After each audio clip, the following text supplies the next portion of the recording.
Along the margin of every continent is the domain where land, ocean, and atmosphere meet and interact. The depositional systems that develop along these margins are, in many ways, the most variable and complex on Earth. They have, through geologic time, produced many prolific and high-quality sandstone petroleum reservoirs. As we would expect, there are a number of different controls that determine just how and where deposition takes place in marginal marine settings, and that affect the composition, texture, and thus reservoir quality of sands. Let's briefly review the most important of the controls. First, we can divide these influences into those of marine or non-marine origin.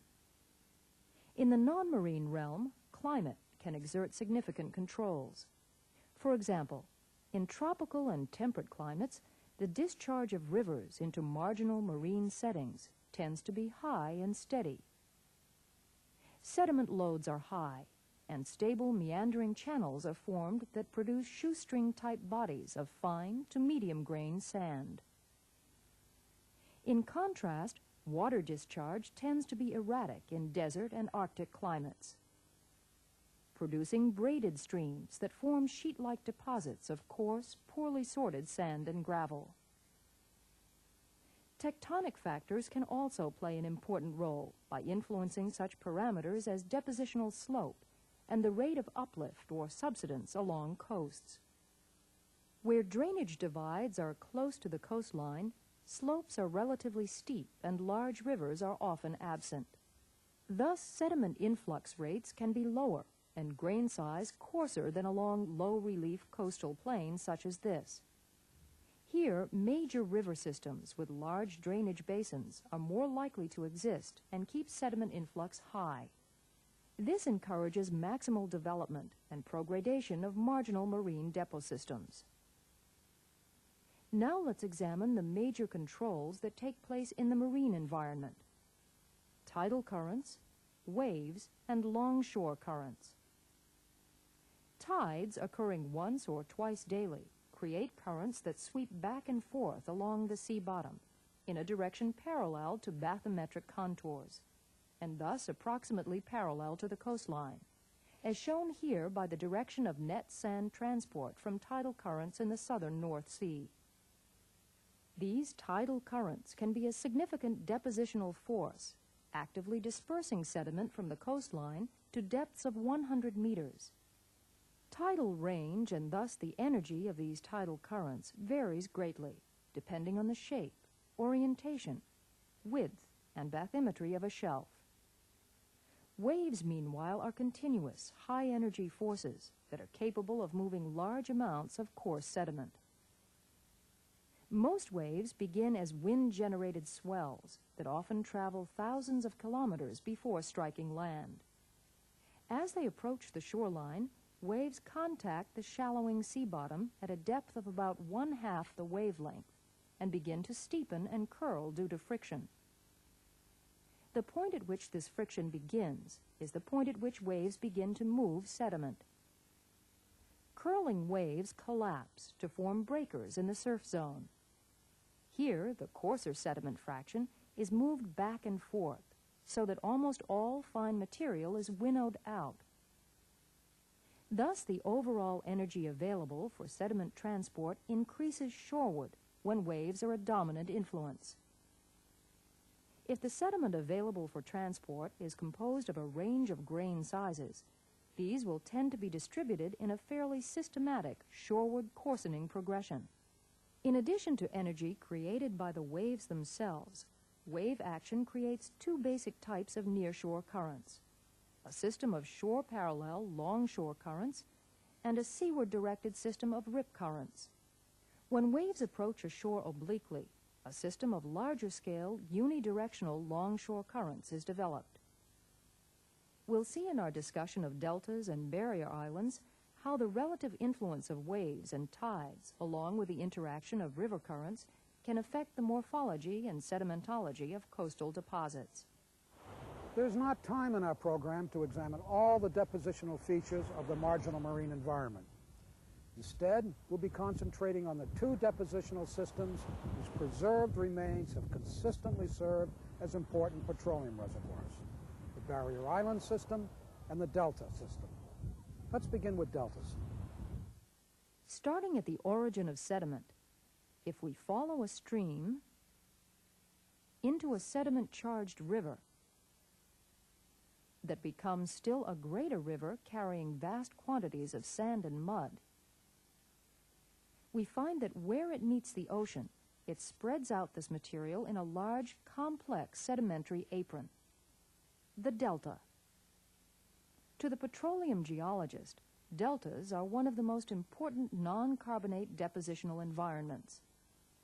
It is here that a great quantity of reservoir-quality sand is laid down in close proximity to organic-rich muds.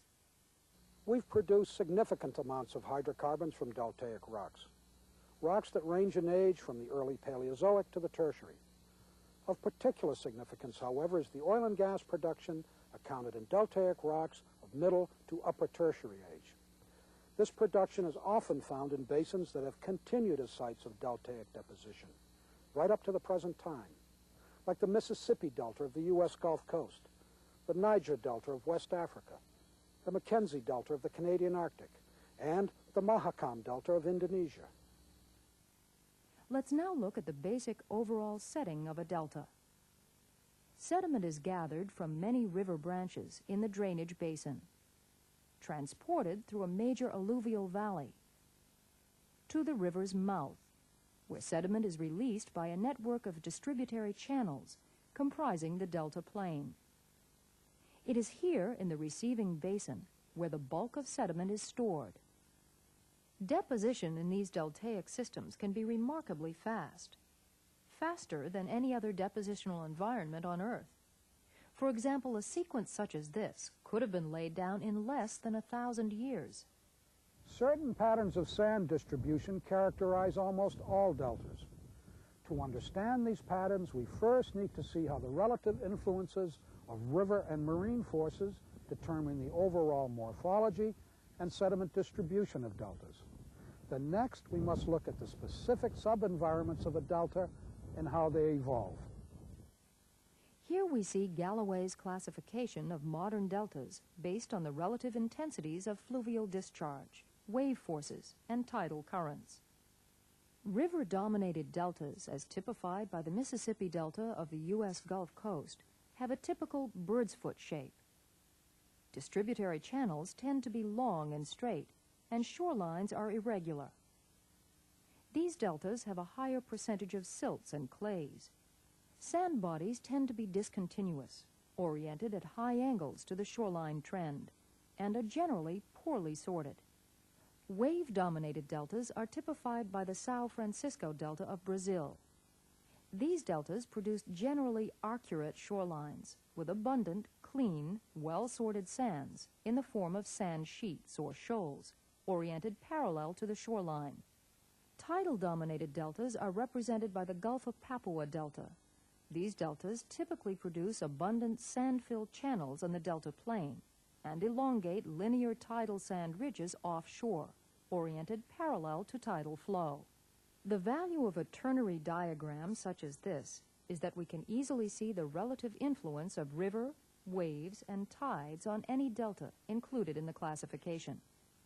For example, the Mahakam Delta of Indonesia is shown to be about equally influenced by fluvial and tidal factors alone, while the Niger Delta of Nigeria is influenced by all three forces, with waves being somewhat more important than tidal currents and river discharge. Now, let's look at the various sub-environments of a delta, using a river-dominated delta as a model. The alluvial valley gives way to the upper delta plain, which is defined as being above the level of effective tidal inundation. Here, normal alluvial deposition takes place, with point bar sands forming by lateral accretion on the inner banks of stream meanders and being surrounded by fine-grained levee, floodplain, and swamp deposits. If the stream bed load is high, or if discharge is erratic, as in arid or Arctic climates, braided streams may exist on the upper delta plain. The lower delta plain lies below the level of high tide. Here, the river splits into a system of distributary channels, surrounded by swamps, marshes, lakes, and bays. Stream bifurcation starts with the development of a bar at the mouth of a distributary as the stream loses velocity and deposits its coarse sediment load. The bar chokes the channel, and the channel either accelerates over its own mouth bar or it bifurcates into two or more channels. Distributary channels may be relatively straight, particularly when they are cut into underlying clays, as we see here in the river-dominated Mississippi Delta. Distributary channels can, however, exhibit a sinuous or meandering pattern, as seen here in the Irrawaddy Delta of Burma. In arid or Arctic deltas with sporadic discharge and high bed load, braided distributary channels may extend across the lower delta plain. Sands deposited in distributary channels of the lower delta plain form essentially as point bars, but differ from upper delta plain point bars in that there are often much finer